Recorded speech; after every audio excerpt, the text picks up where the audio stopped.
Hello everyone, and welcome back to Hyrule Chronicles, the Legend of Zelda D&D campaign. I am the GM Articulate T. This is episode 73, and with me I have several players, as we always do. Joining us once again we have Renji Vox, being played by the lad.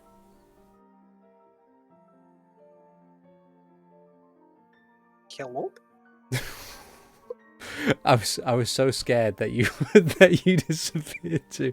I did not. It just, um, the first tiny hello didn't register, and then I did a little less tiny hello afterwards. And now we're on a tangent. And again, I also have Hikan Sio being played by Avrdal. Hello. I have Roa Pirate playing Zayden Shari. Hello. I have Keishrith playing Max. Hi. So where did we leave off last time, friendos? Boy, do I have a recap for you. Episode 72 had the Storm's Eye be at sea for several days, dealing with mist banks and a terrifying big octo. As their lookout Pine calls land ho, they head for the island of Ix'an, where they find a tribe of Lizalfos worshipping Lustrig, a deity of strife and challenge. Asking for help in finding an island that's said to hold information on the Sovereign Hand, they are told that a terrifying beast holds the key to getting there. The Lizalfos leader only tells them where to find it, but does not give any hints as to what it is or how to defeat it. Because that wouldn't be a challenge, now would it? On the way there, Max takes Hikan aside, asking how long ago his eyes had changed color. Hikan mentions that they've been like that ever since their previous visit to Sarkosa, which doesn't comfort Max in the least. Heading into ruins further onto the Lizalfos' island, the Storm's Eye encounter a beast with a long, blunt tail and a metal mask that holds a shiny golden medallion. Combat ensues with the Storm's Eye going up against the Helmasaur King and its minions. Plural. Hikan zeroes in on the medallion, turning into an enormous speedy boy with the help of Zayden and Max. As the Helmasaur King is defeated, Renji throws his Twilight Dagger into the bulk of the creature, slaying it and absorbing the mass, hurtling it into the Twilight Realm. Just before that, however, Hikan manages to dislodge the golden medallion from the Helmasaur mask, identifying it as the Quake medallion. And that is where we left off. Indeed. We return to our erstwhile adventurers as you stand within the clearing where you did battle with the mighty beast.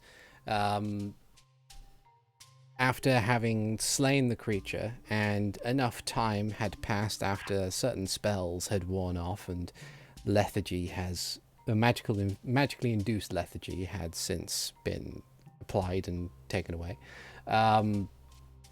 You find yourself in still this kind of quiet clearing. The humid heat is still there, as it always was, and despite the passing of the Helmasaur King, the smaller, more fragile wildlife that would usually be within the periphery of this area hasn't immediately come back yet. Perhaps they just want to be sure. But yeah, after clearing off some of the metallic rubble from the only thing that is left of the Helmasaur King, you have managed to uncover a perfect golden disc with a series of waving lines on it, reminiscent of fault lines, and it is indeed, as far as the Book of Medora claims, to be the Quake medallion. Okay. A couple of things before we get to that point. Is anyone hurt? Not much, but slightly. A little bit. Okay, because I know I get myself back on a short rest. So even though we're probably not going to do a whole lot right this particular second, I'm about 12.5% hurt. Okay, so there's 8 back to Renji, And I know you got hit twice, Zayden, so go ahead and take 13. I am. Hey, too often. I miss 1 hit point, so that is decent decent healing. Does Max need healing? Because I don't remember if Max got hurt. Max took like 5 damage, but don't worry about it. Okay.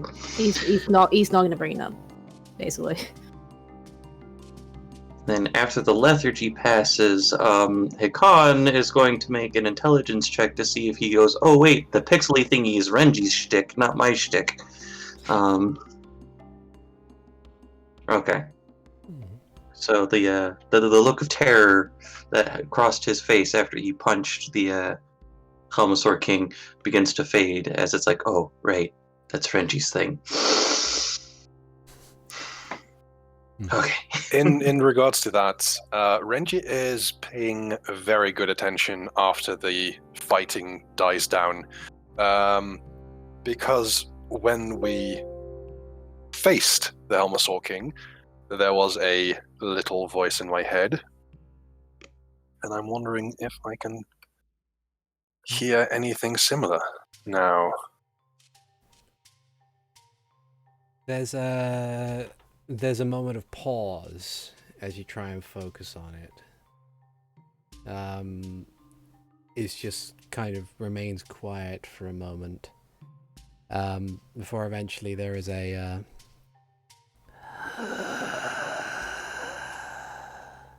well done.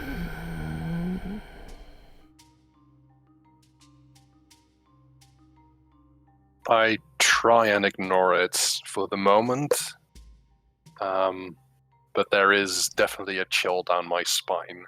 Mm-hmm. And also, like, IRL, well done.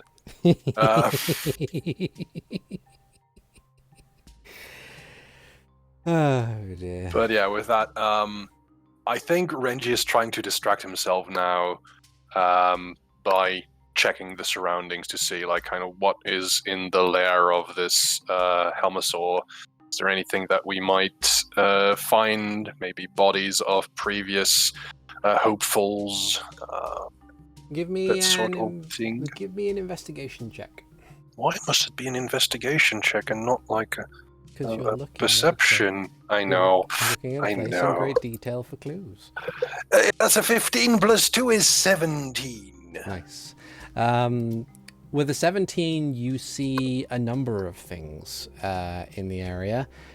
You see individuals long dead. Like, you see the remains of people long dead, possibly crushed under some stone, half buried in the muck. It's hard to tell with those ones in particular whether or not they were ones who fell to the Helmasaur King or were just members of this previous civilization that had just long since fell to ruin. You do see scraps of metal and bits of equipment that have since been left behind, but unfortunately, from your searchings, you don't find anything that could be of use, and nothing that can be noted as valuable outside of maybe 1 or 2 things. You note that there is a very rusted shield that is missing one of its handles. And you also note that there is a breastplate. Both of them seem to have very old iconography, so not immediately valuable to the average trader, but maybe a specific collector might see them as valuable. Okay.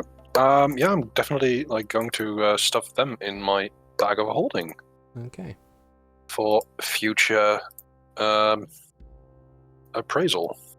Rusted shield and rusted breastplate, correct? Yeah. Okay. So we need to find a rock balloon? Yes. Was our guide observing us fight the thing, or did they stay back? They sat and observed. Okay. So they do have proof that we beat it. Yeah. Okay. So we don't have to find anything for that.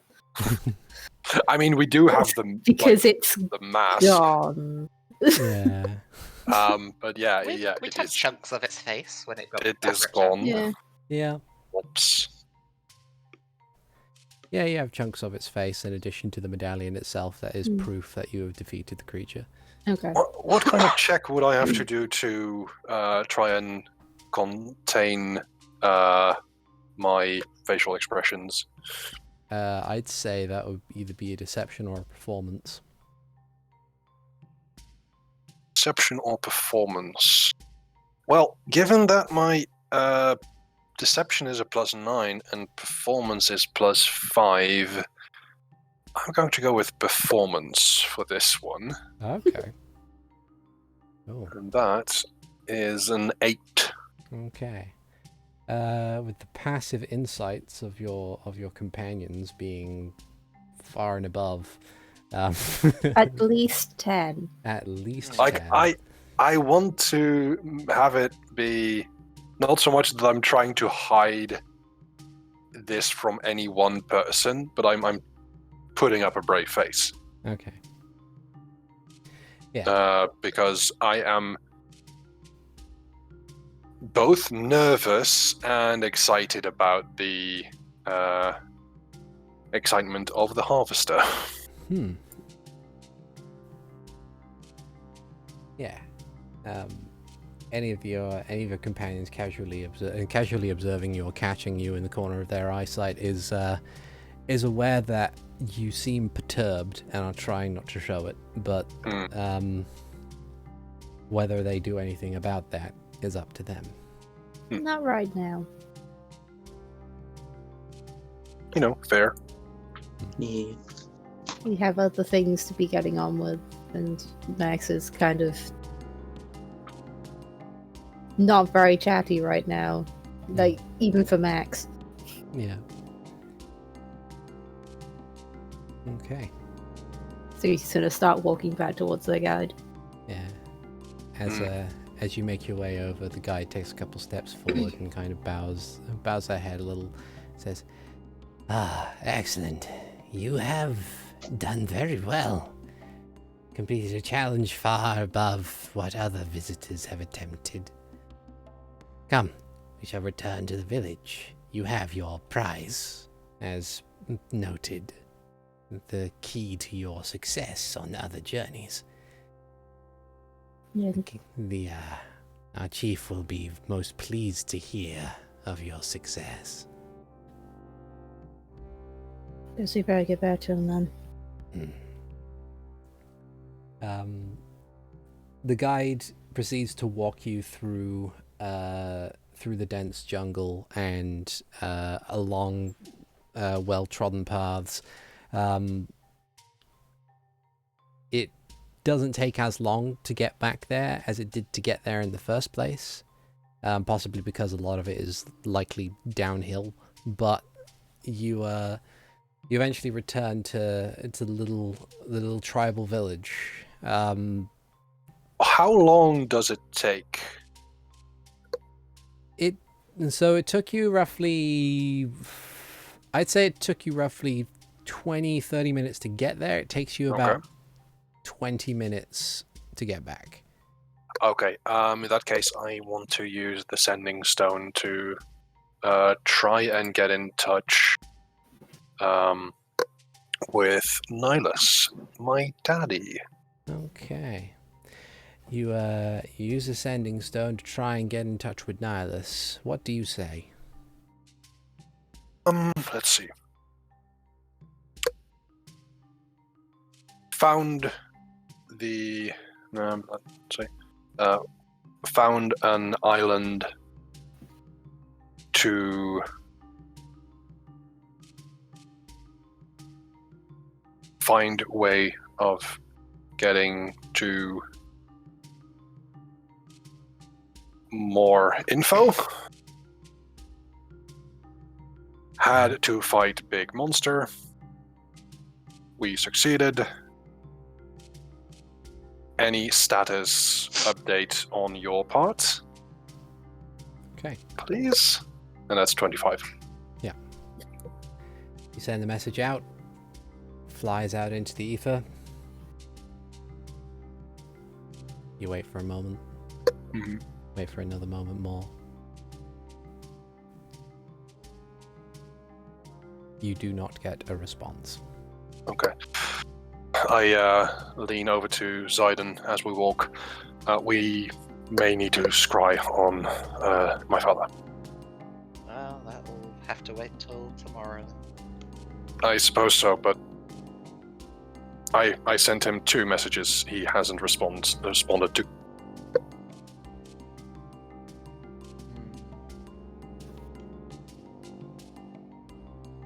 Sidon will nod his head sagely and recall that he doesn't have scrying prepared.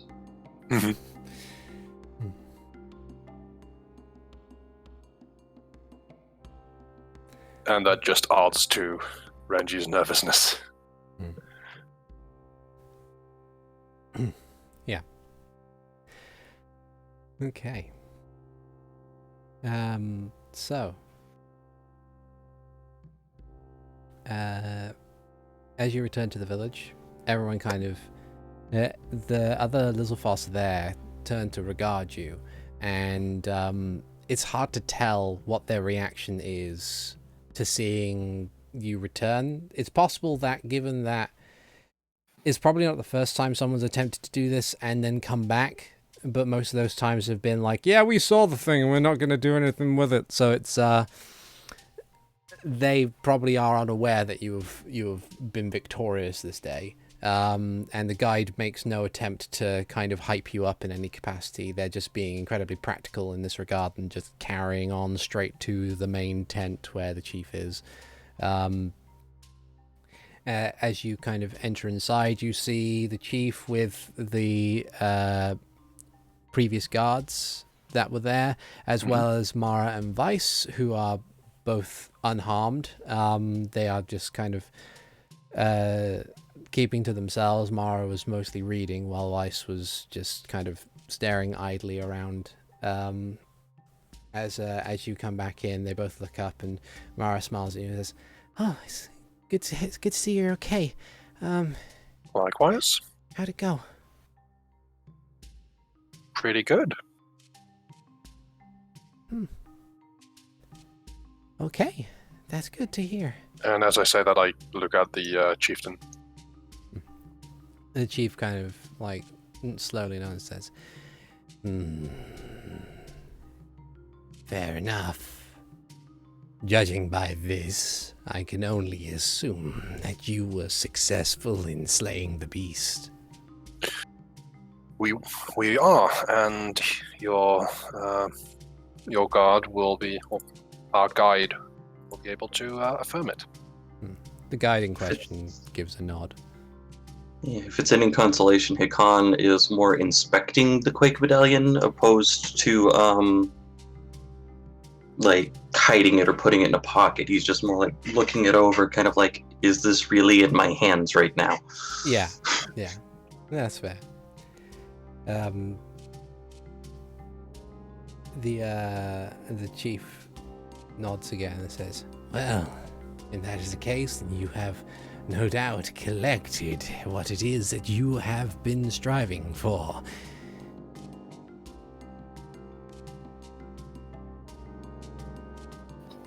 I let that hang in the air for a bit. Max just raises an eyebrow and points at the medallion in Hikan's hands. Ah, good.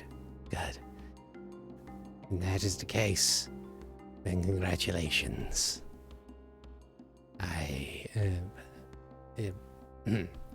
If your business here is then concluded, then I will simply offer you my hearty congratulations to your cause.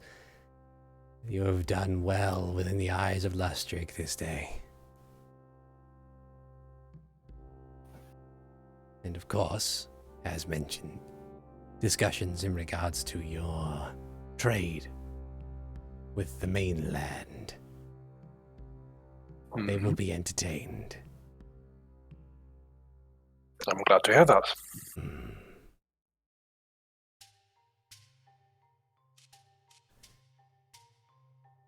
At which point you kind of... So where's this island we're going to? You're wanting to sail further north, perhaps with an air to head eastwards, but not by much. If you have a map, we might be able to mark it. Would I have navigational tools with me? I Like, can mean, say you might or have, is Astrid more of a like don't touch that stuff? you might have at least brought a map in order to get this information. yeah. That seems like a fair assumption, but I hadn't really mentioned it before, so That's okay. I would assume, yeah, you would have done that. Like, just for even if it's for the sake of convenience, yeah, you would have done that. Okay. Then I unfurl it. It's probably unfolded, but Yeah. and yeah. So the chief kind of takes one look at it. He takes out like a kind of a black stone, something like coal, and then he marks the area on the map, which appears to be here. Okay. And I will probably go and redo that with some clearer ink as we are back at the ship. Mm-hmm. Okay. Yeah, he says, there. Information tools. You have been granted both. Is there anything else that needs to be discussed?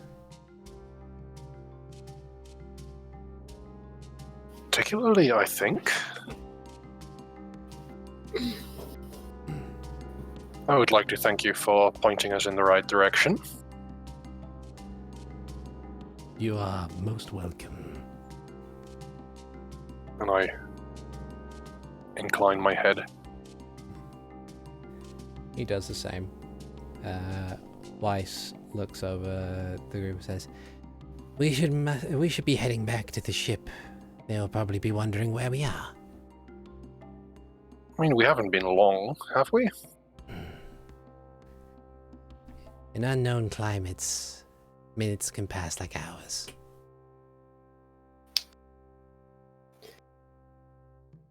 Fair enough. We should get back and avoid any more time wasted.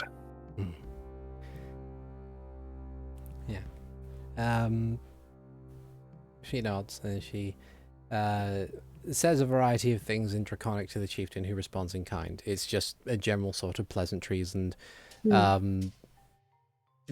other discussions before eventually Weiss ushers all of you out of the tent and you make your way back down to the beach where you left your rowboat, and before eventually making your way back to the guppy. And as you kind of sidle up, ropes are thrown down to hook onto the rowboat to pull it up so that it is prepared for another journey later on. As you set foot back onto the ship, Captain Bainswood just kind of looks over with a big smile and says, "Ah, excellent, you're back. Fantastic. Indeed. So, I suppose it went well." You can say that, yes. Excellent. Well, do we have a heading? North. North? Slight to the east, but mostly north. And I head to Astrid to clarify the map, the coordinations that we've been given. Kind of like making sure that I have the charcoal imprint of the location, and then redo it with a clearer ink slight blot, and then wipe away the charcoal. Yeah. Okay. Yeah. Astrid, who looks over all of this with you, kind of makes sure to get the accurate headings and longitudes and latitudes and everything like that, and kind of continues to show you how all this is done and why. Eventually, in the meantime, Captain Baineswood would just kind of head back up to the helm and begin, and like turns to Bruno to give the order, who attempts to give the order but isn't exactly terribly inspiring. So Rodo helps in that regard. It's just like delegation to delegation to delegation. Rodo's been becoming the second mate more, Yeah. hasn't he? Yeah. Mm-hmm. So eventually in the process that the anchor is weighed, or the anchor is raised, the sails are unfurled, and you once again begin your journey over the oceans, heading northwards. Adjustments being made as Astrid provides navigational guidance along the way. It takes roughly about a day or so heading northwards. It's a little slower going this time around, mainly because the wind is not at your back. And as you get closer and closer to the island in question, you find that the wind begins to slowly die down. Eventually, as you get within what you believe might have been eyesight of it, the wind almost comes to a complete dead stop, only giving enough of a push for you to carry on drifting towards the island. At least you think it's the island. The unfortunate aspect is that there is, once more, this fog bank that sits between you and it. The only difference being that, unlike the previous fog bank, which seemed to kind of like wall off an entire section of horizon, this fog bank is very small and contained, but it doesn't seem to shift anywhere. And the unsettling aspect is your passive perceptions are high enough to note that there seems to be shapes moving, not as if being concealed by the fog, but out of the fog itself. How long again did it take us to get this far? Roughly a day, so you would have had a long rest by that point.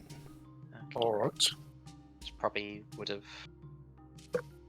I imagine Renji would have been some nudging to make sure to scry as soon as possible. Yes, please. Press Yeah. the long rest button. Okay. While they're taking care of that, the day and a half, food-wise, is very simple and probably blander foods, as Hikan has gone from sitting there and doing that to keep himself entertained, to more trying to sit in a secluded corner of the mess to read the Book of Mudora, specifically on the Quake medallion. Okay. Yeah. The book has a lot to say about the medallions.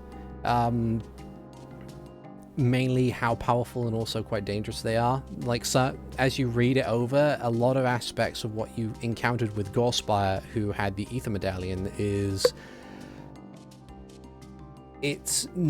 makes some level of sense. Like why he had a bandolier of magic potions, and like why possibly he had it embedded into this crudely made axe. It just kind of makes a bunch more sense now that you read more and more of it, and simply using it seems to be problematic. But yeah, as you go to attempt to scry, scrying has to be a ritual spell, right? Yes, text statements. Yeah. I was going to ask, am I able to use Renji as a thing to help me scry? Let's see. Am I being objectified? Yes. Okay. Modify second knowledge. Garment, body part, lock of hair, a bit of nail. I'm not sure. It would like at a glance, read as written, I would say no. But it also makes sense, so I'm going to say yes.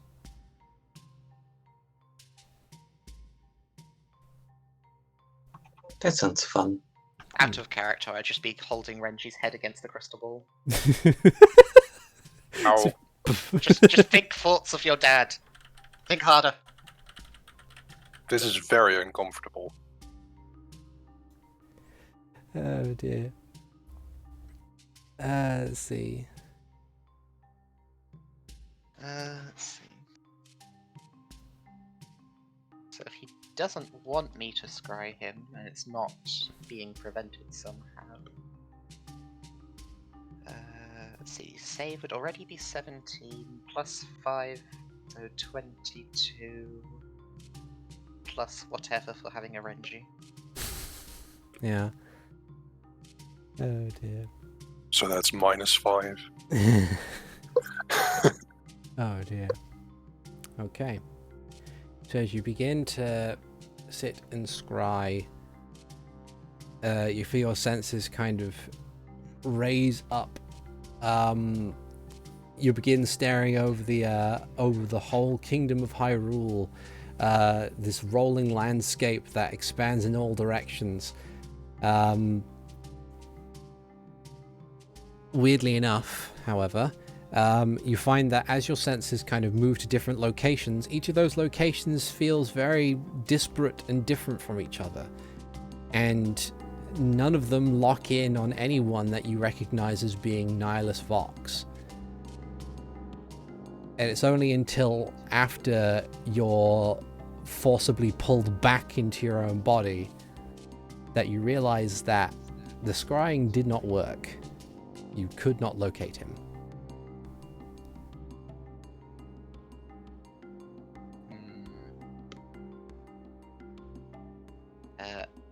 Zidon will release his grip on Renji's head. Again, and ow. So, I was not able to locate him.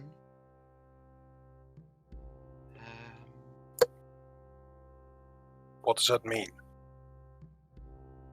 I believe it means he's either he himself or someone else is preventing it.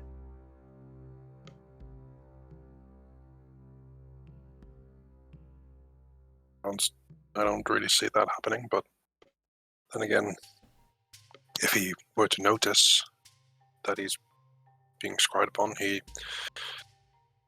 tends to be secretive.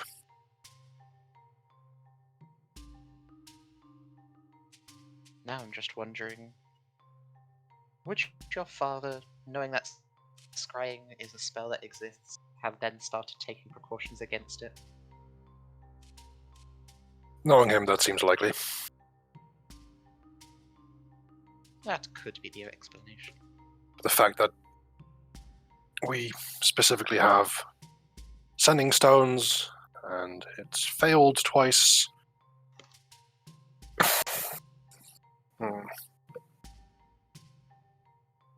I'm going to try it again.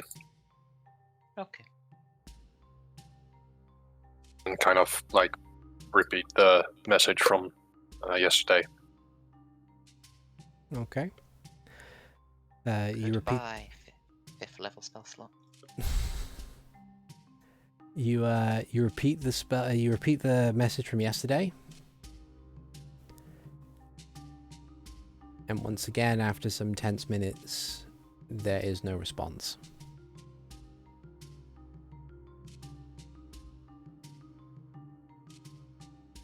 I just rubbed my temples for a moment. Well, that didn't work either. Third time now.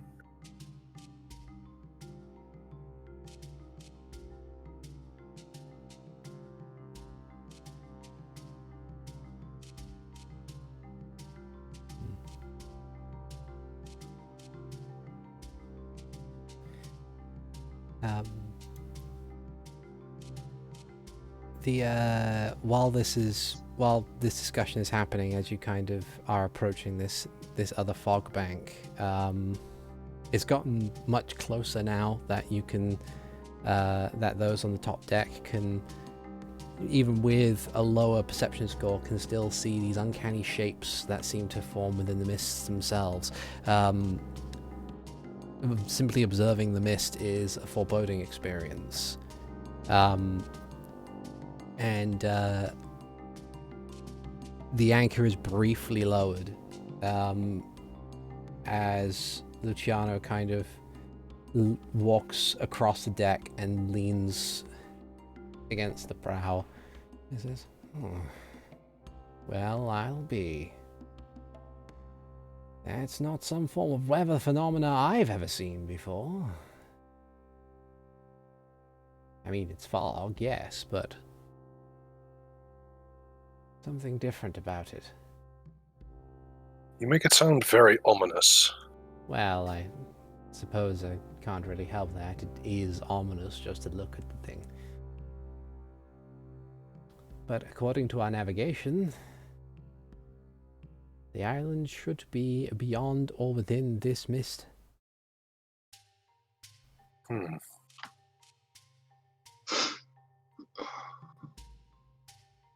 After reading through the Book of Mudora, especially in regards to the medallions, Hikan will go over to the prow of the ship with everyone else, and he's specifically looking for something that's probably just beneath the surface of the water for him, for like a place for one to stand and use the Quake medallion.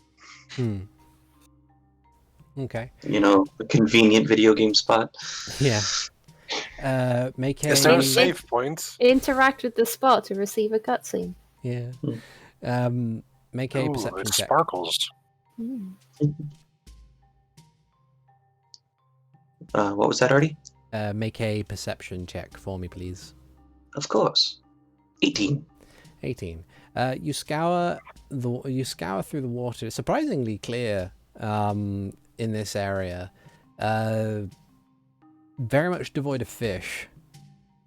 But you can kind of see further down into the water before it just becomes a dark abyss because of how deep it is, and you can't seem to see any form of like platform or rocky outcrop that you can stand on. But what you can glean is that there does appear to be some kind of rising rocky structure just under the water heading further into the mist. If there is going to be any platform that you can stand on in there, it's probably going to be in there. About how far away does that start?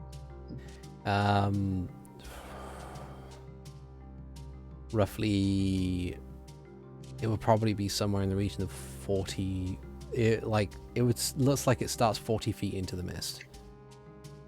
And how far away is the mist from us at the moment? You are currently 50 feet away. The ship is 50 feet away from the wall of this fog. Okay. So, Hikan will point that out to the rest of the group. Be like, I'm gonna go take a look over there. If you guys want to follow behind, that's okay. I think that might be the place to go. And then I'm just gonna jump off the prow of the ship and run across the water. Using the dash action to make it to that outcropping before I sink. As you hop off the side of the ship and begin to run, Luciano's like, raise anchor! Before the anchor is raised and the sails are once again unfurled. As those who aren't kind of observing on this, Mara herself, as she kind of watches you just hop off the side and just run into this fog, she looks very concerned. And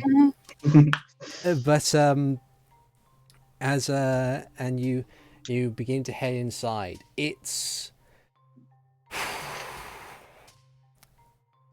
while the previous time that you have entered the fog banks that roll across the sea, it was like last time it was like stepping into another world. But at least in that one, it was just another world where it was mysterious in all directions, and it was off-putting by how both agoraphobic it is and claustrophobic it is. Here, however, it feels oppressive. It feels cold. It feels unnerving just to be within this fog. And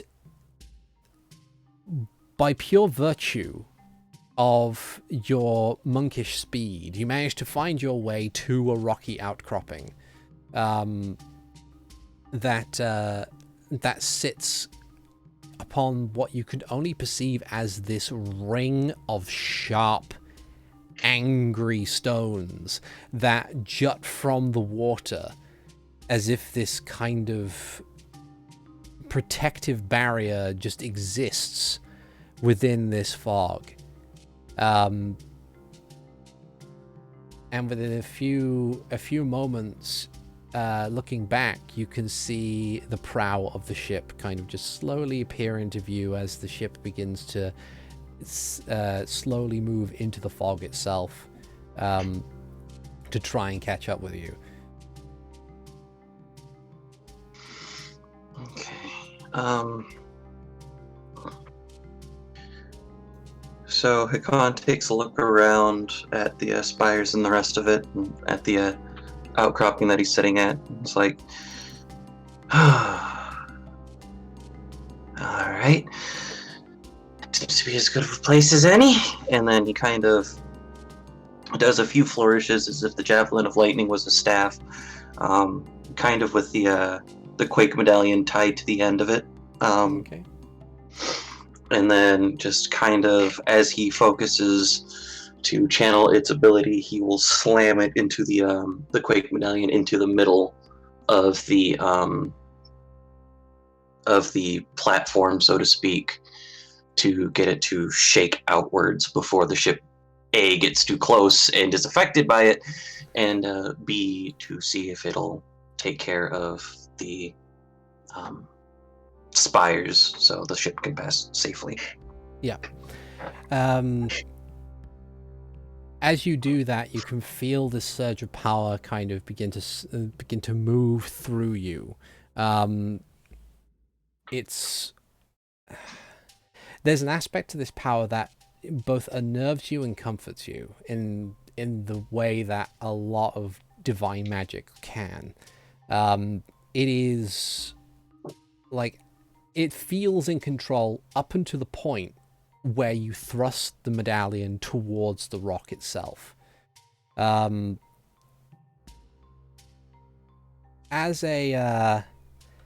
I'm guessing as an action you're using its straight up big ability.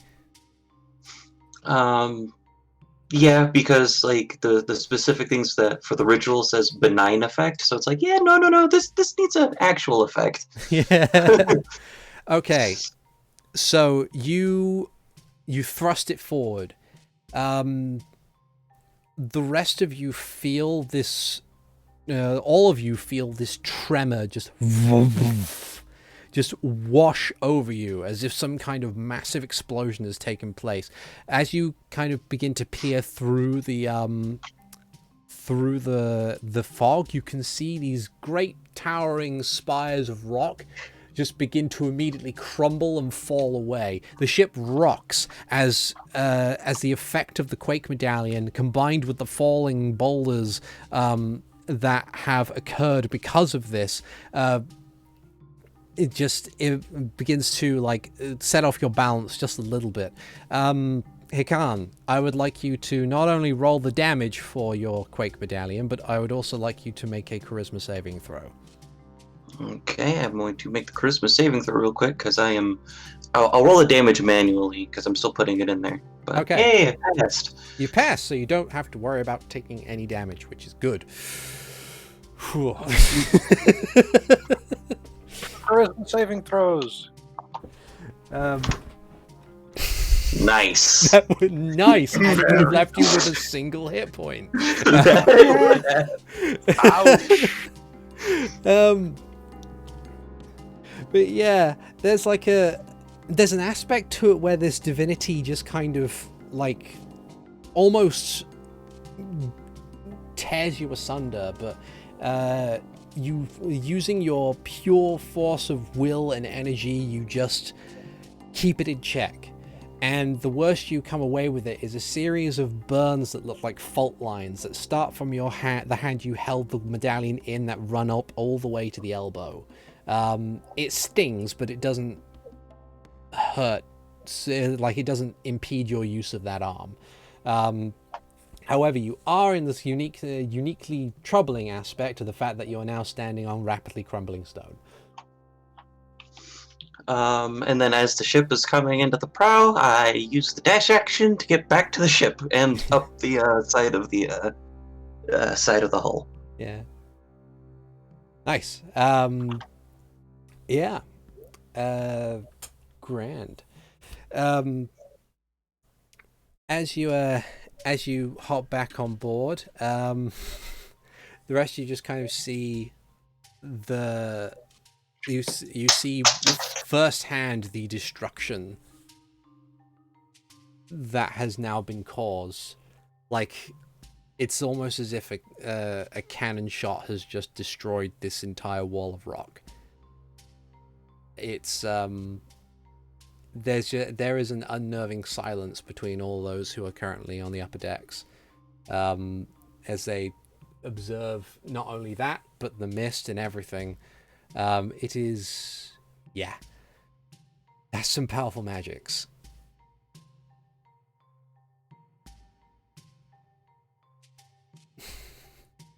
Yeah. Yeah. I'll put in the description in a bit, but I wanted to check that. That's nice, -2. It is.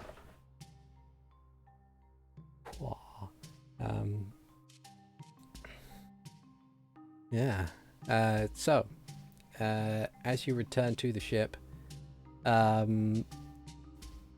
you proceed to sail further past the ridge of stone, which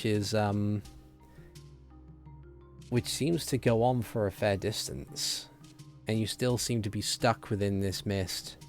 And just as you do, you can see those shapes made out of mist begin to take more of a form, more humanoid forms, as they begin to creep towards you, hands outstretched, fingers elongated and cruel.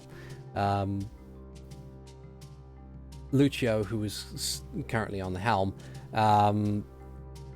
looks about and says, I don't think that's something normal, I'm guessing. Whatever gave you that impression? Knowing Hikan, probably not. Right. Be prepared, everyone. Weapons out.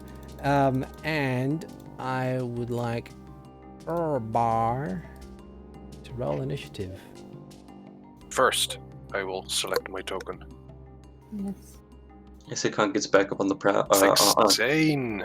at the prow, he just keeps like shaking his hand. It's like ah. Okay, I'm gonna use Lucio's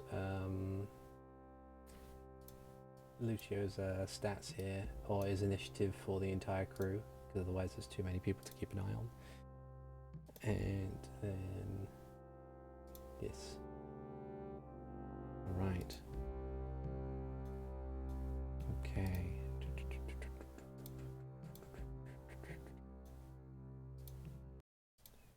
Do some music, some battle music.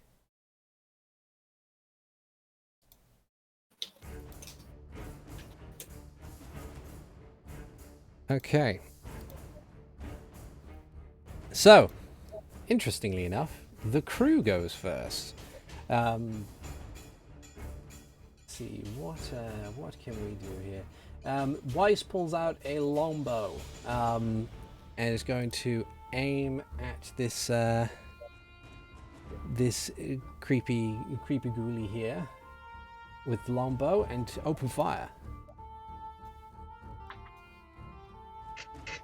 14. Does that hit this creature's AC? It does. Dealing a total of some damage. It's quite obvious immediately that the mundane arrow, as it launches forward and hits the creature in the center mass, that its ethereal makeup is not affected too much by the weapon. Grisham and Graham are going to draw melee weapons and be prepared for similar instances. They're just going to prepare an action to attack the next thing that comes into melee range with them. Bruno is going to do the same thing. Lucio is going to spend most of his time on the helm, just keeping it going straight and true. Rodo is going to draw a pair of weapons, one short sword, one long sword, and is going to stand ready for a incoming melee attack. Zayden.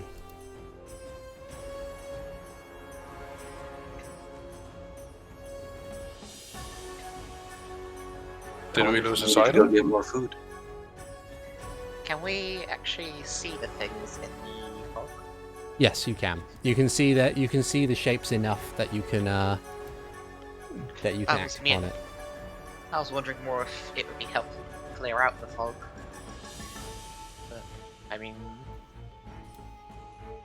It's up to probably you. tell what they are already. Yeah, they do appear to be some kind of undead creature. So, Also, it might be a magic fog. I don't know if you could just control that. I was going to just blow it with a lot of wind.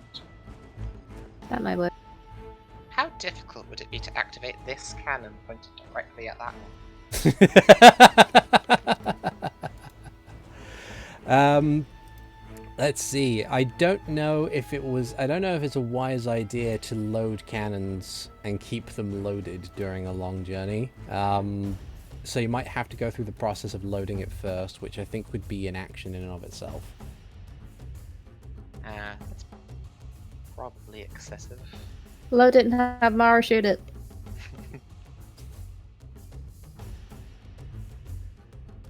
No, it's fine, I will.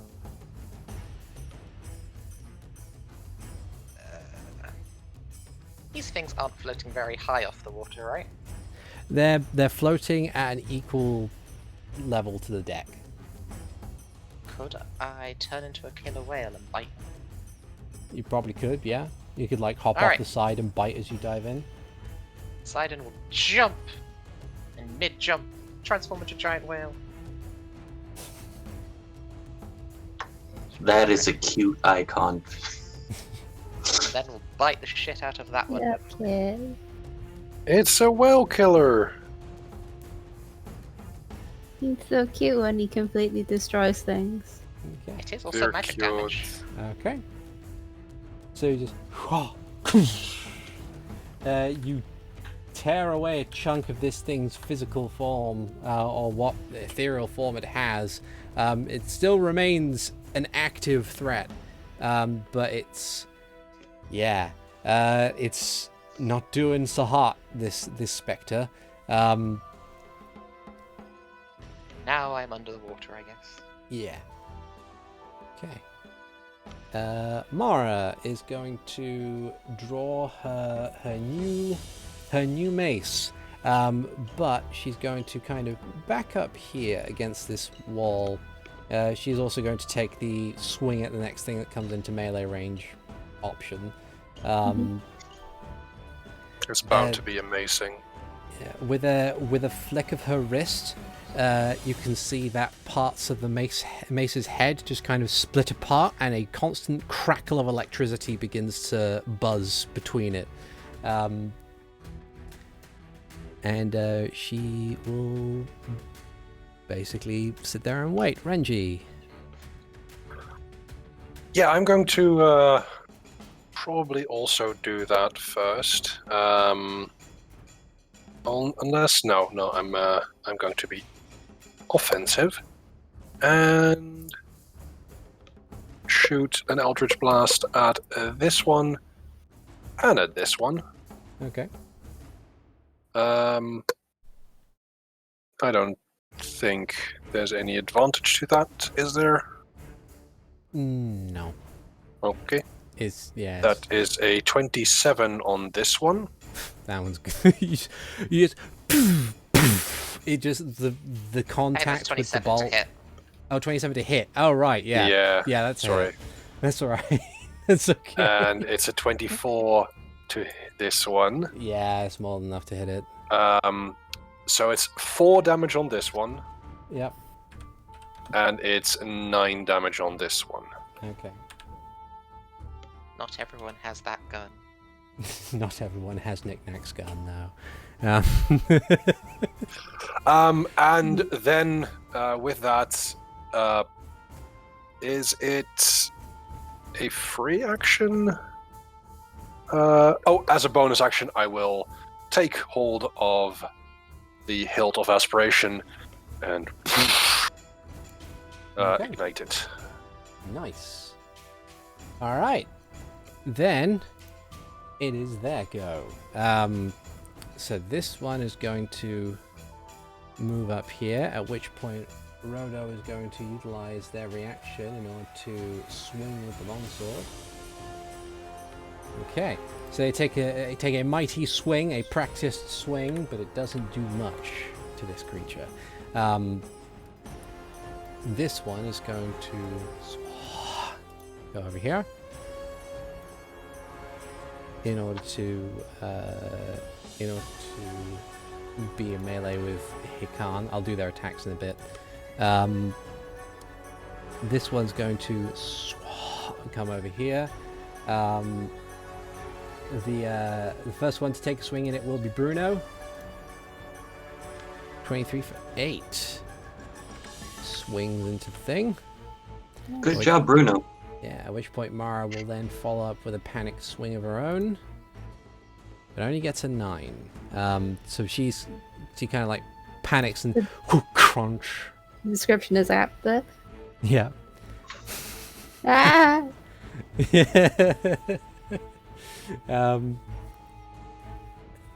And this one will come over here in order to harry Weiss, who's already taken their action to do a thing.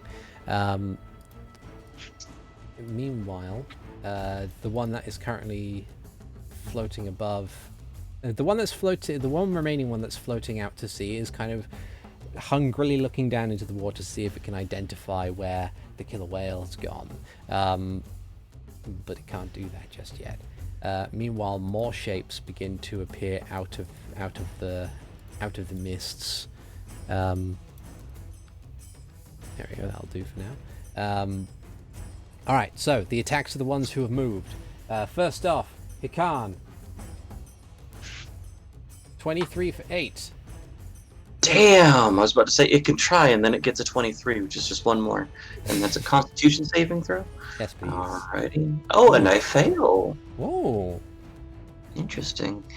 So your Okay. maximum hit points are also reduced by 8.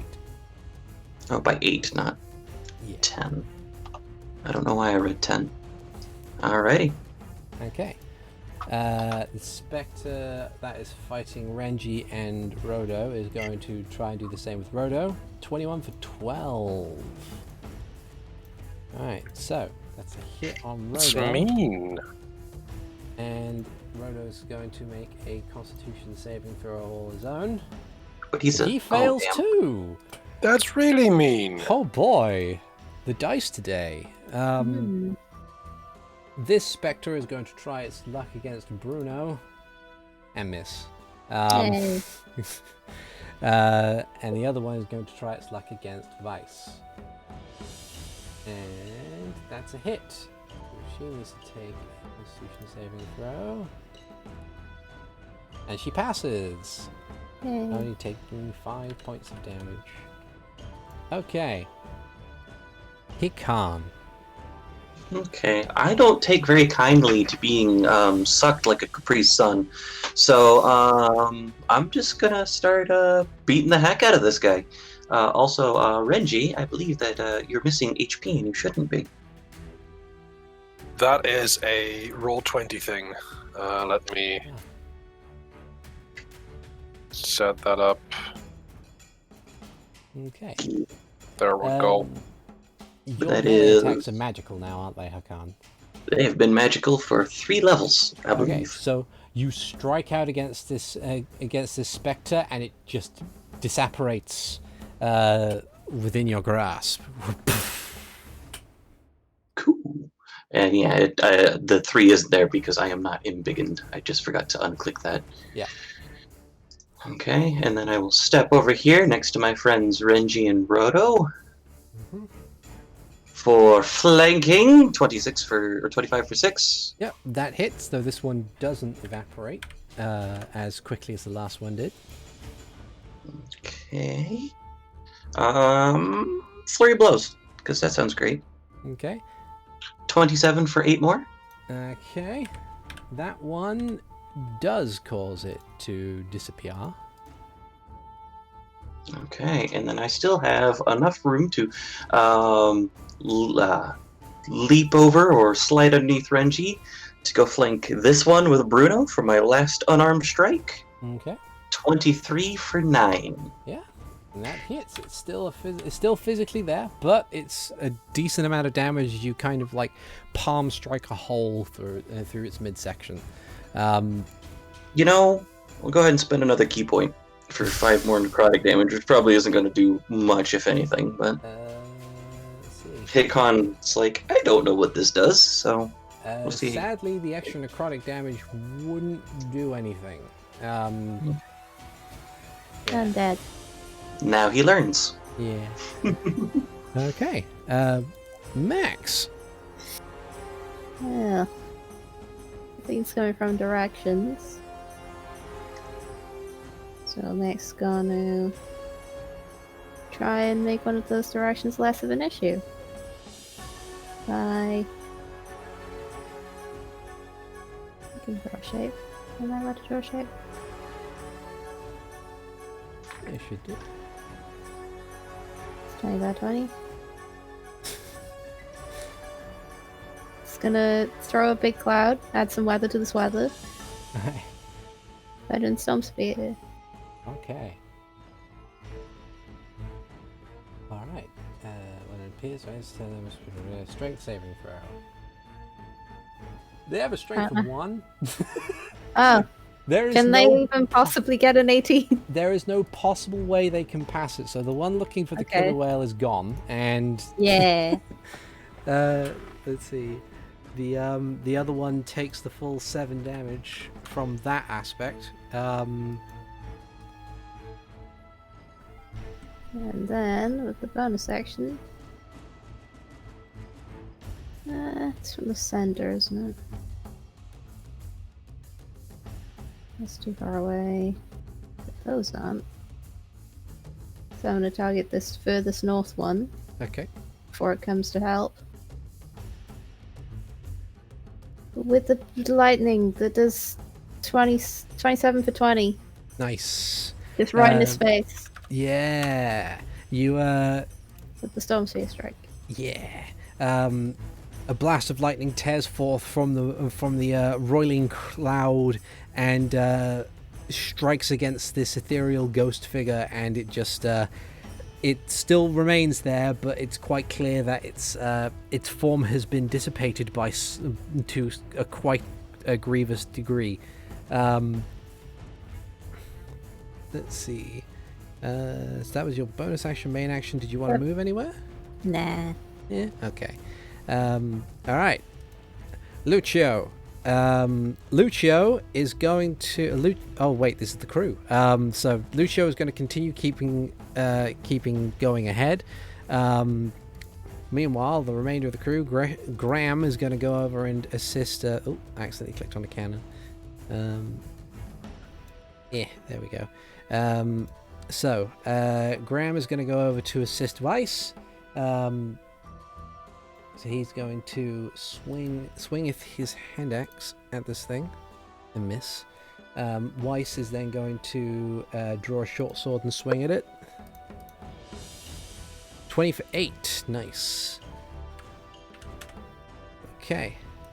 Grisham, on the other hand, is going to remain vigilant. He's going to actually move over here better protect Lucio from that flank. Bruno is then going to swing at this spectre, getting a nat 20, and dealing a decent amount of damage there. And then Rodo is going to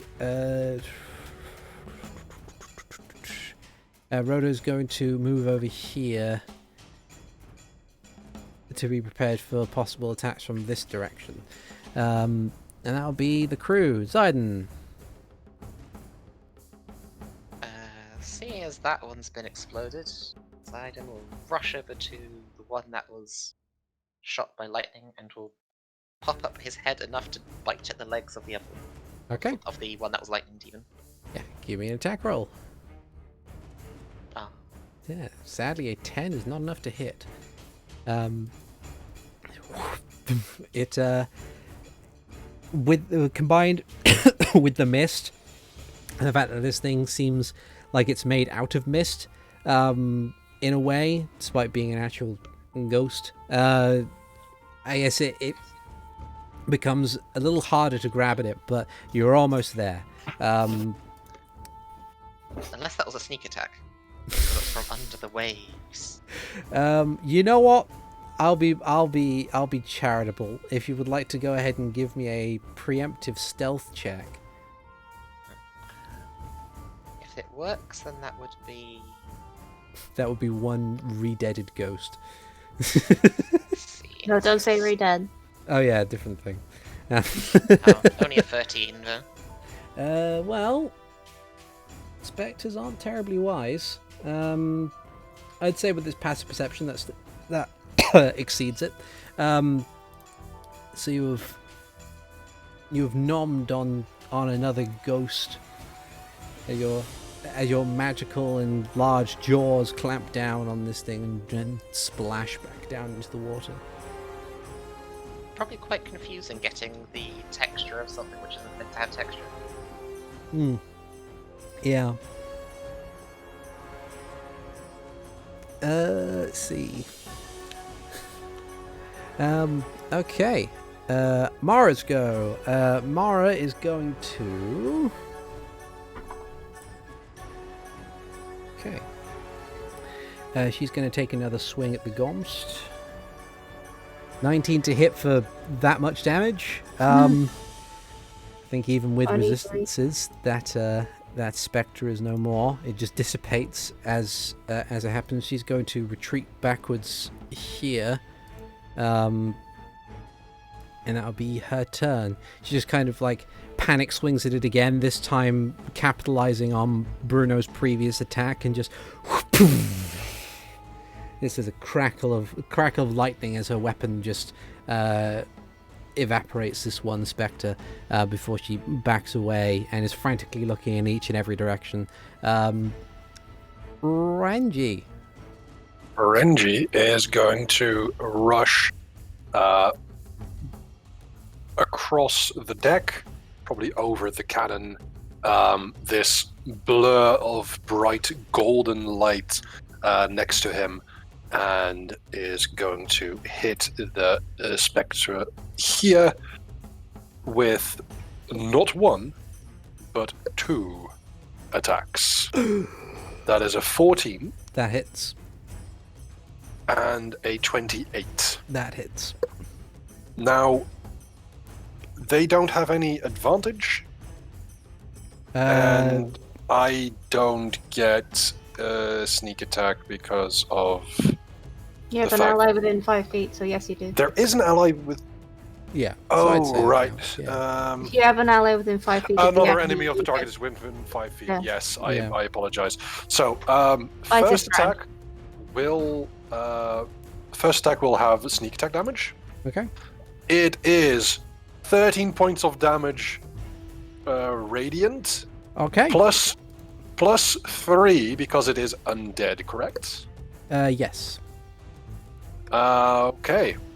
So you just kind of, you swing upwards and it sears through the spectral creature, which then begins to just disintegrate against the radiant light of your weapon. It is no more. Crud. Because I have a second attack, but I can't use it. Mm-hmm.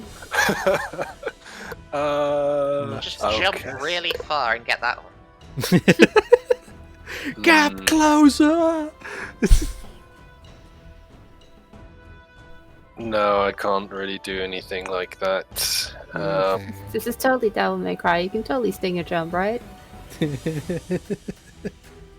I have a bonus action to dash. Yeah, but jumping doesn't work like that in D&D. But jumping doesn't work like that in D&D, no. Mm. And Jumping is weird in D&D. yeah. So that's that, I believe. Yeah. Okay. Unfortunately. I can't hold an action to use my second attack when someone is in range, correct? Sadly not, since you have already used your action to attack. Yeah. Yeah. That makes sense.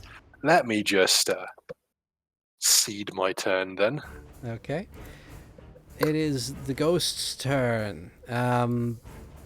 Spectre's going to come over here and take the place of their previous person. It's going to attack. It's going to attack Graham. Life drain.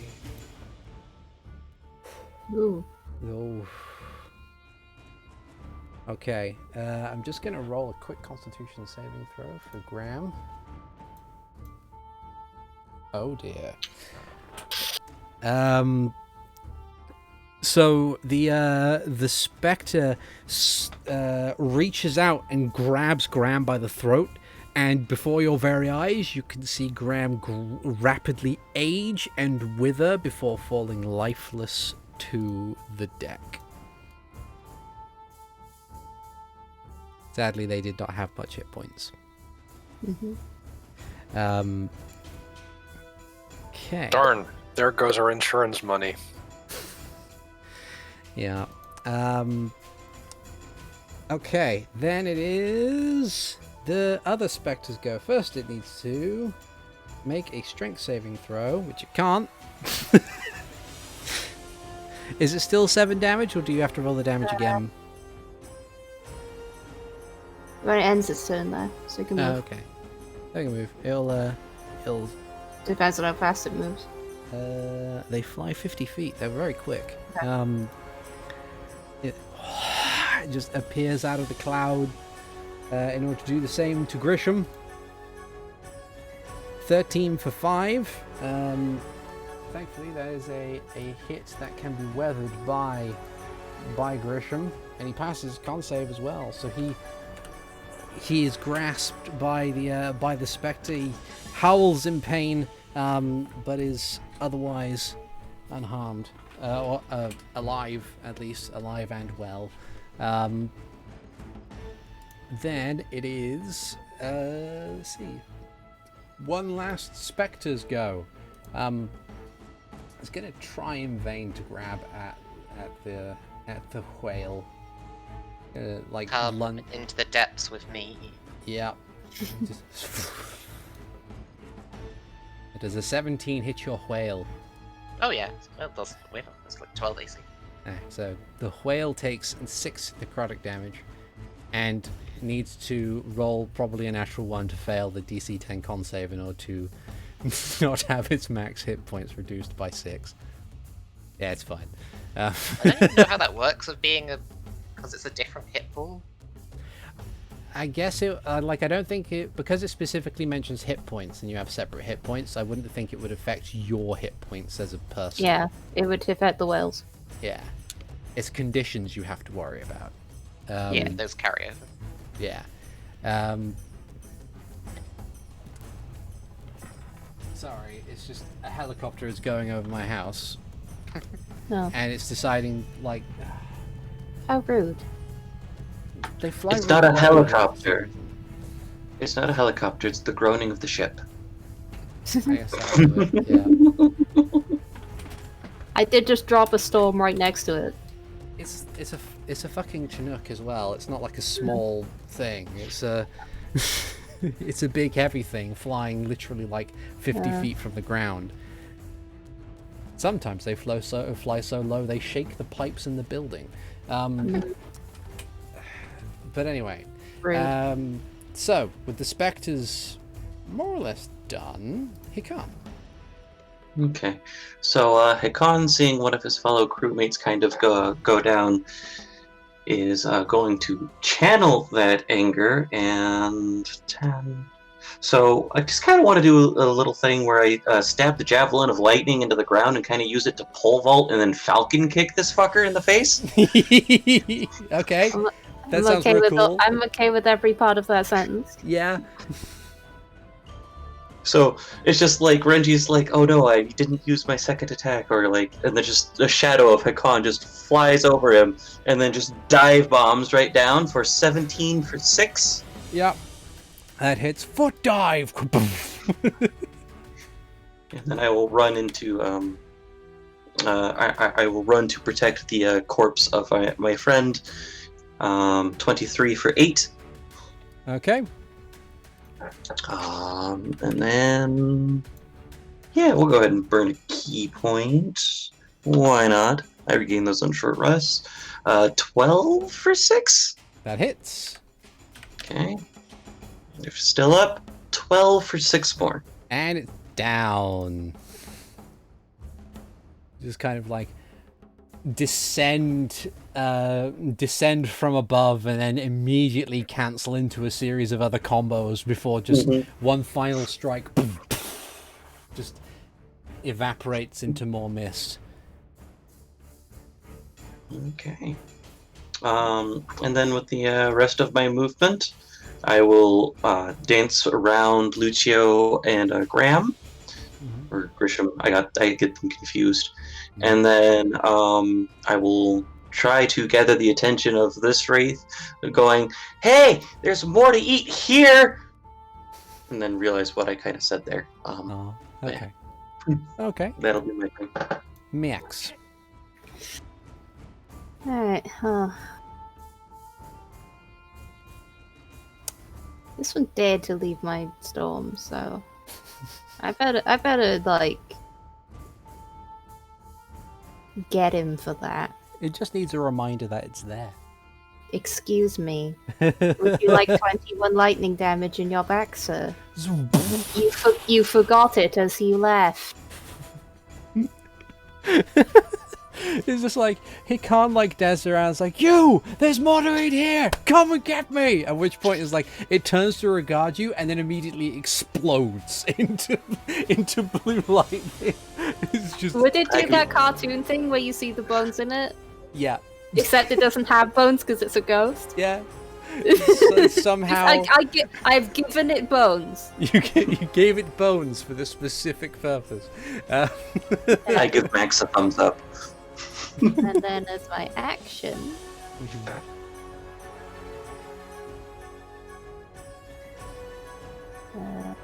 This is like a thing. Zaiden's down, right? Yeah. And is this thing level with it? Yeah. He's gone under the water Okay. with him. So I will spend a sorcery point and tell this other ghost to go fuck itself. With a 33 damage lightning bolt, dexterity saving throw, please. Okay. It fails. And Zaiden doesn't have to make any automatic passes, Yep. so he takes half damage. Yeah. So this so this spectre just kind of like slaps the Zaiden whale, at which point like there's just a lance of bright energy just pierces it, and then it just crackles beneath the waves. Just skims across the side of the whale. Yeah. It is no more. There we go. And Max rolls up to the sky in Draconic. Are you done? Oh dear. As the storm sphere kind of continues to like float away behind you as the ship continues onward, there is an air of quiet. As it appears, yes, the mist made of ghosts is done. Hey. It ain't gonna mess with this anymore. Hop back up and turn to human. Check around for injuries. Check out for injuries. Find a dead person. Yeah. Hikan just kind of points to the corpse. Yeah. Does this dead person look like they could be revivified, given you said they were slurped to death? Yes. You could probably get them within if you've got revivified, you could probably get to them before the time limit runs out.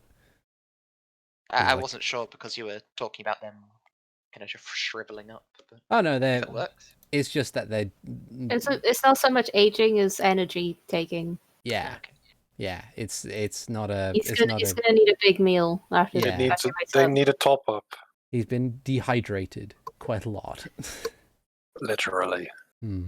Okay, Zidon will waste no time and shove anybody who's there out of the way, and will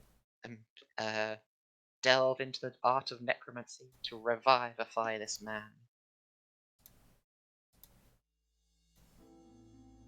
Okay. Hey. Touch creature died within the last minute. The creature returns to life with 1 hit point. Spell count died of old age, nor can it restore any missing body parts. So you immediately just go straight up into triage mode. Just push everyone aside and hastily begin casting the spell. And with a swirl, how would you flavor your revivify, since it is your revivify?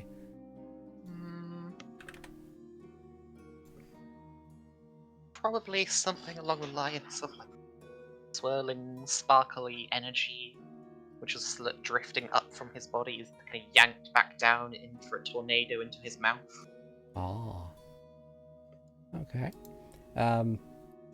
So the energy pours into his gaping mouth, and you can see the hydration. I was thinking a bit more closer to like I'm just going, hey, soul, get back here. It's just like Where do you think you're going? Just kind of like you kind of stare ruefully at this corpse, and without even changing the direction you're looking, you just reach up, grab something in the air, and then drag it down as if holding someone by the shirt, and like, you're not done. Just put it in the body. You were hired for the whole trip. Oh dear. But yeah, you infuse this individual with great and powerful magics, and you can see them physically return to the realm of the living. Graham's eyes blink briefly before turning to look around and see. It's like, Why am I on the floor? Ugh. You died. That's why.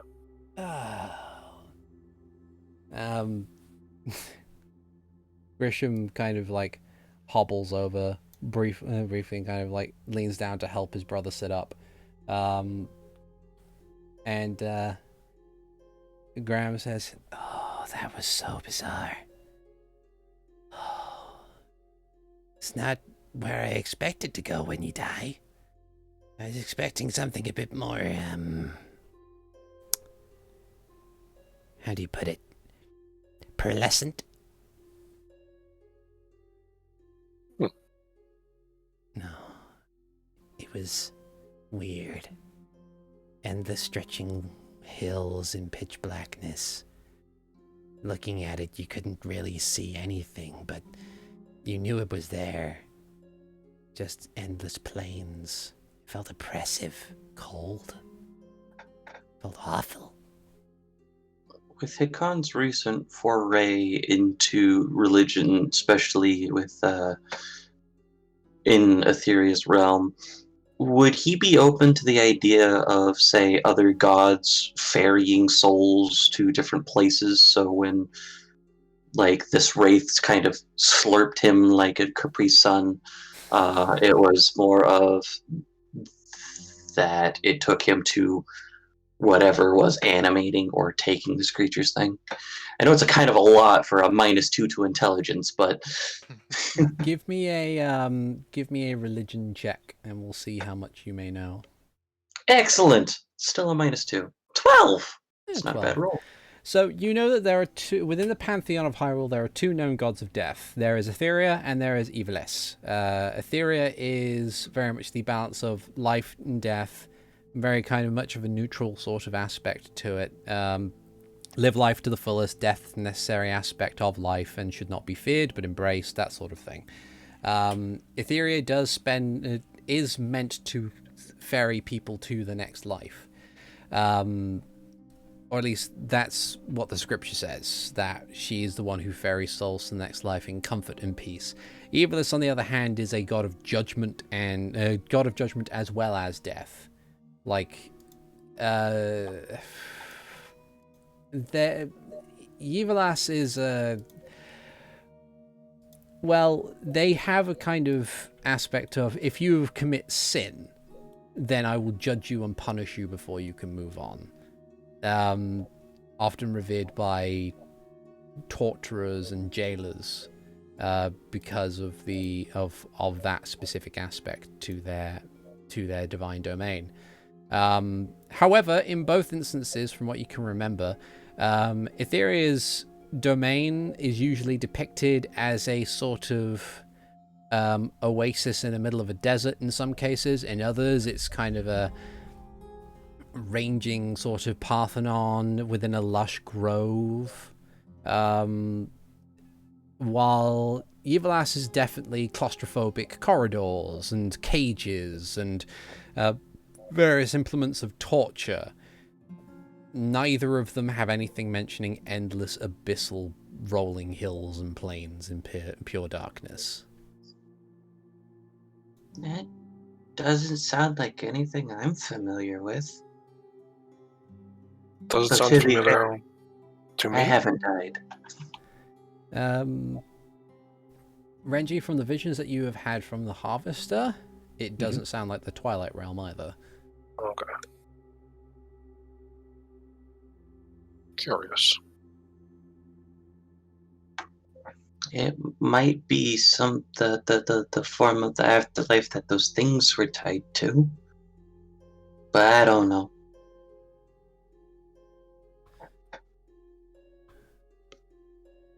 Stuff's kind of weird when you get to it. Lucio kind of looks over all of you as he assesses the damage. Says, "Well, you guys are having an in-depth conversation, and Max is just crackling in the background."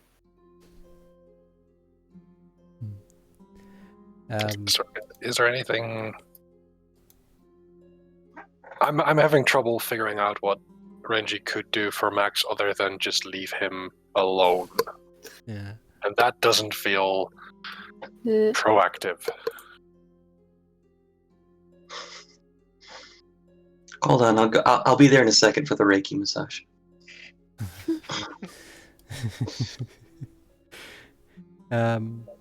Yeah. Lucio kind of looks around and says, "Well, that's something I was expecting. It certainly is quite spirited, but we must press on, as it were." Von stifles a laugh at spirited. More of a wry laughter. But... Renji also grins. Yeah. As you progress inwards, the mist begins to clear somewhat, and you can see land. A lot closer than you were expecting, but you're not traveling fast enough to worry about it too much.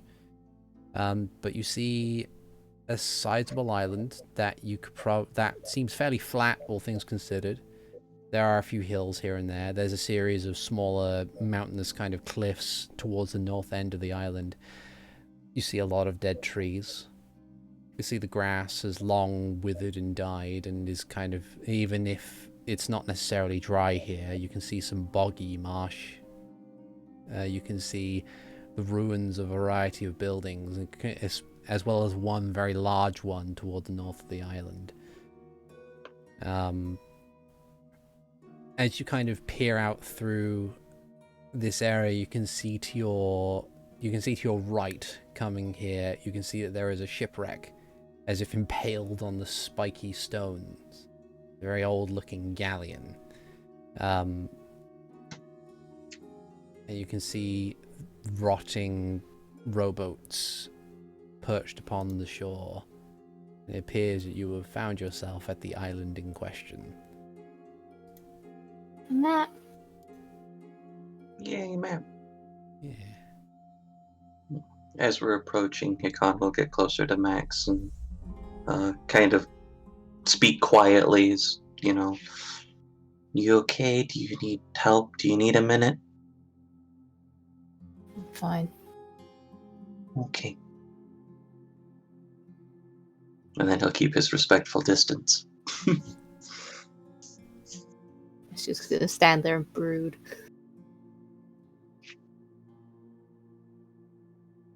The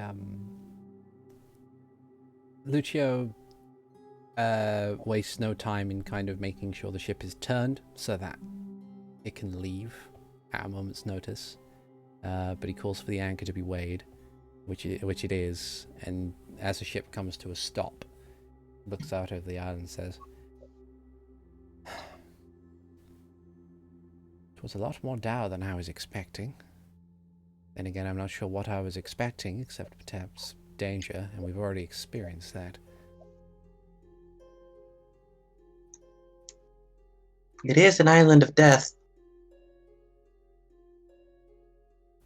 Let's just hope that whatever it is you're looking for here, you find it swiftly. Let's hope so. I'd rather be back home in Hyrule.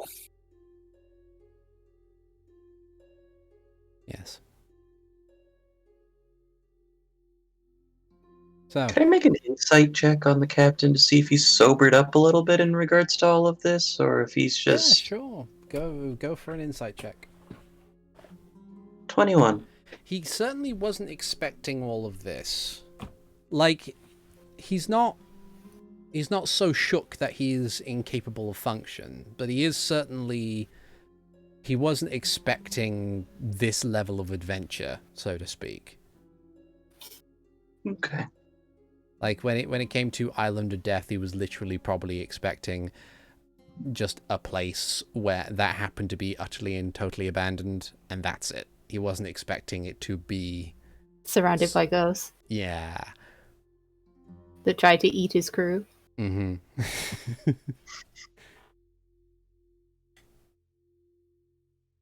Well,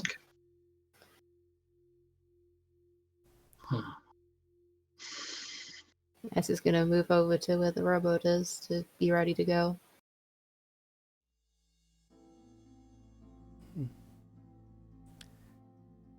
Mara, having spent most of her time just kind of very,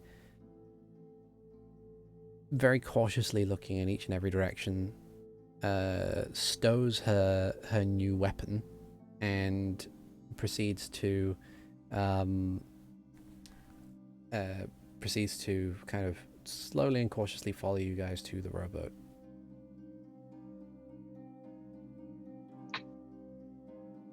Are you sure? Yeah, I'm sure. Okay.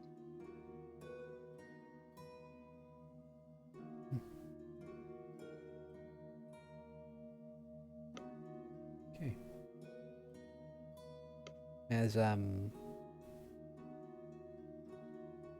As you head to the rowboat, Rodo looks over and says, "Now look, I don't have any business telling you exactly what it is that you're going to be doing. After all, you're the guys who actually dealt with the whole mist monster problem back in Sarkosa way back when. But that doesn't stop me from telling you to be careful, okay? I don't like it here. There's something else going on beyond the stuff we literally just waded through.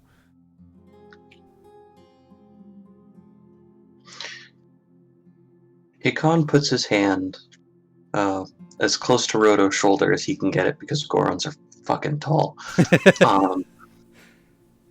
And makes serious eye contact with Roto and says, "We'll be back." Alright. I'll hold you to that. Hikan smiles. It's a bit softer than normal, but he still smiles.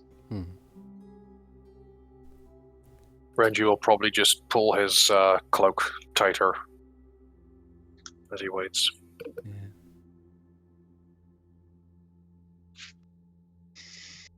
Okay. Poseidon, anything specific you want to do before departing?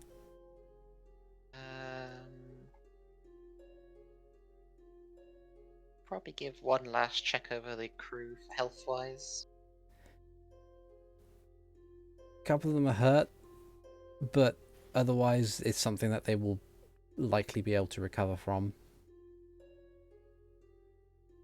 Then he'll go to the boat. Okay. You are lowered into the water. I won't make you guys do any kind of athletics check to row. You should be fine. It's much closer to... Probably taking it carefully anyway. Yeah. Eventually you make landfall on the island. The moment your foot sets down on sand, chill runs down your spine. A feeling that you should not be here. But nothing outwardly attacks you. It's just eerily quiet. The wind is still. This unease, is that familiar to me with my experiences with Arvista? Yes and no. It's a similar feeling, but it's definitely a different aspect. It's one of those things where it's like you feel like you can't attribute it to the Harvester. This feels like something different. Okay.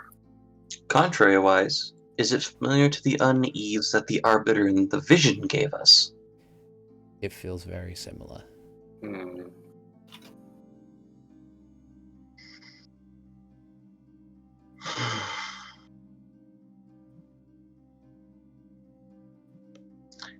How much of the island can we see from the shore? Because there's all of these different little areas and sections. Yeah.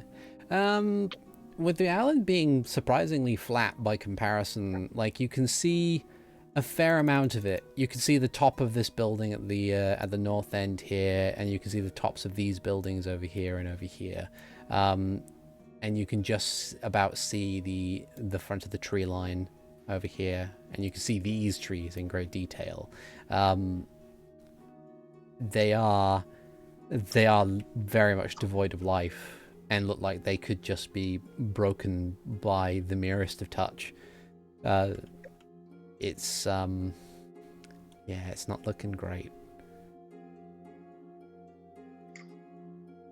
Hikan looks to the more puzzly people of the group and goes, "Where to first?" I'm not sure how long we'll have to be staying here, but with how big it is, we might find ourselves a place we can fortify a little bit.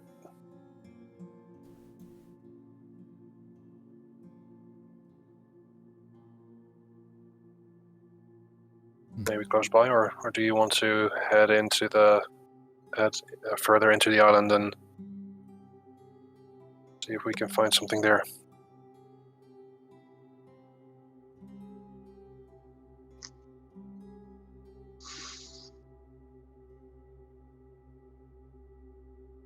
Well,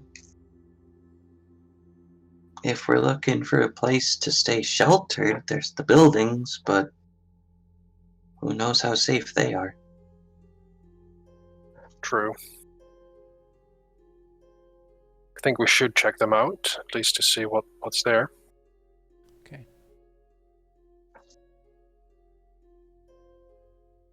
Yeah.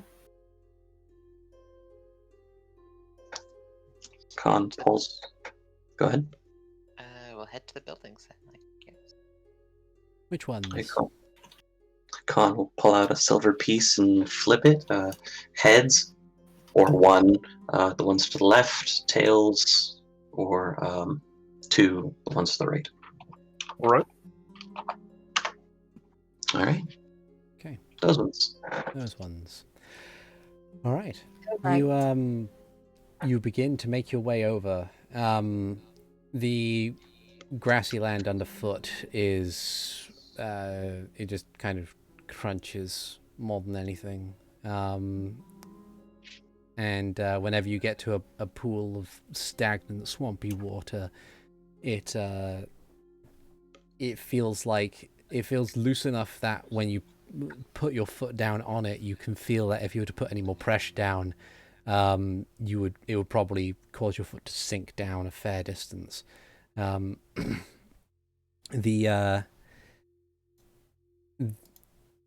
As you get closer to these buildings, you note that these buildings in particular seem to be more suited towards general homes and small lots of land for farms.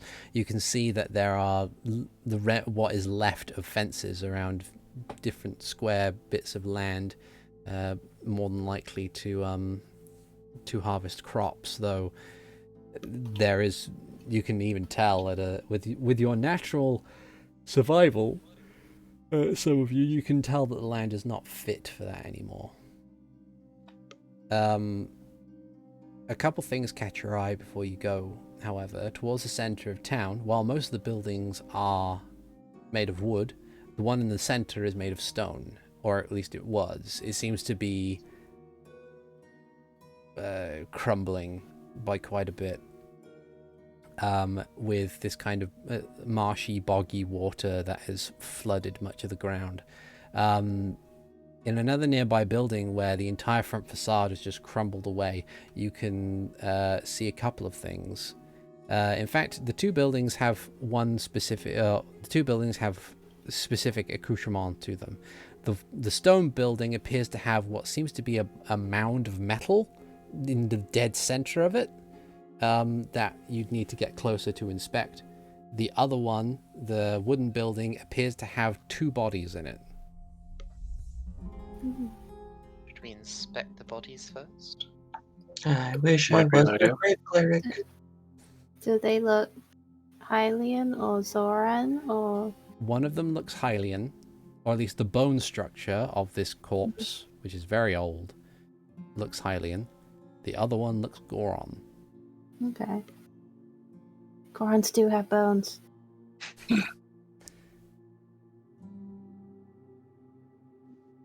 I think I want to cast invisibility on myself and check out that metal dome.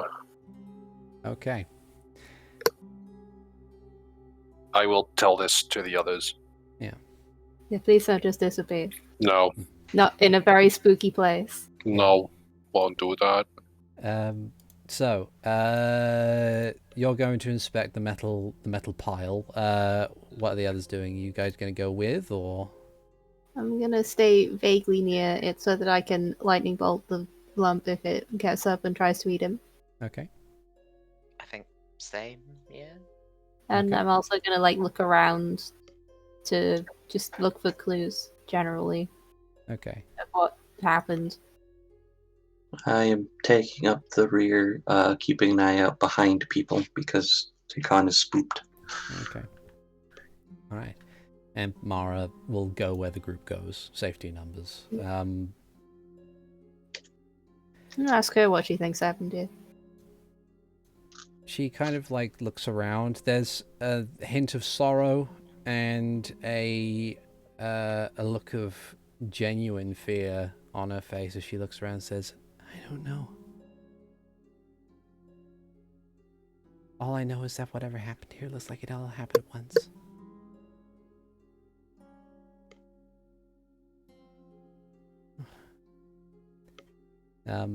But yeah, Renji, you approach the pile of metal, which, as you inspect it, turns out to be a bit more refined than you expected it to be.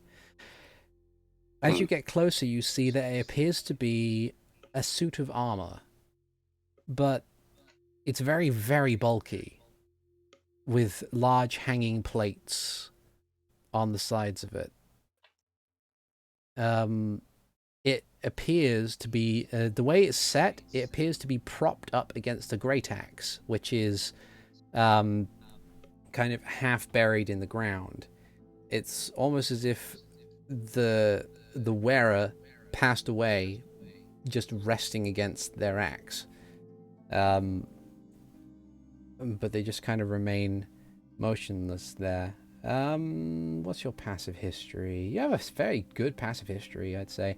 You would note that the structure of this armor looks very significantly like a iron knuckle. A set of ablative, super heavy plate mail, usually worn by select Gerudo who are very brawny in their own way. It's more or less like Darknut armor, but suited for smaller creatures. Right. Okay.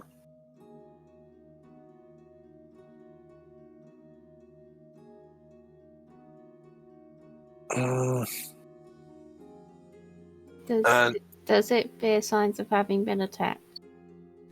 There does look to be dents and gashes within the armor. Right. I want to inspect the great axe. See if there's anything I recognize, anything like the time period. Okay. For that one, I would need you to make for me a perception check. Okay.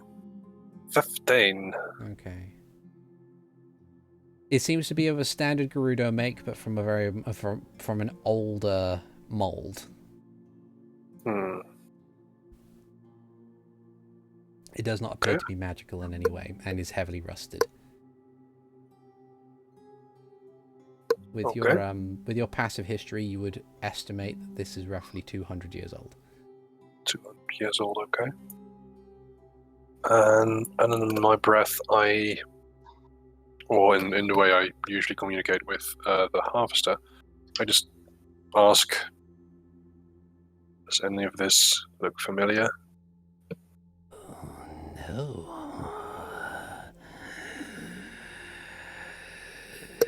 This is unknown to me, though I can see quite clearly that this person, this Gerudo, much like the warriors they are, died on their feet.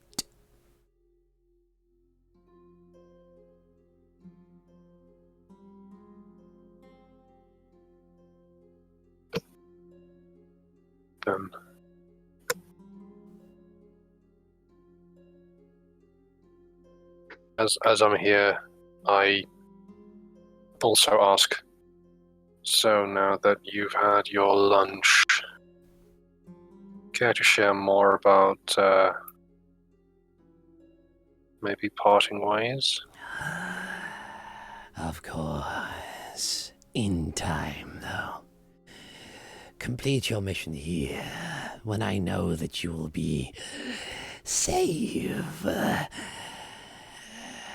and able-bodied, and I shall provide you with the necessary information for you to sever our deal as promised.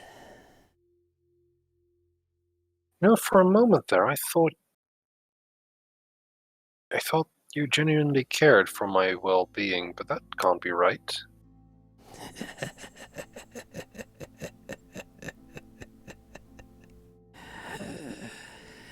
You've done me a great service, and I'd like to see more from you.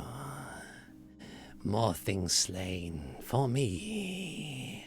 The longer you survive between now and the end of our contract, the more opportunities I can harvest.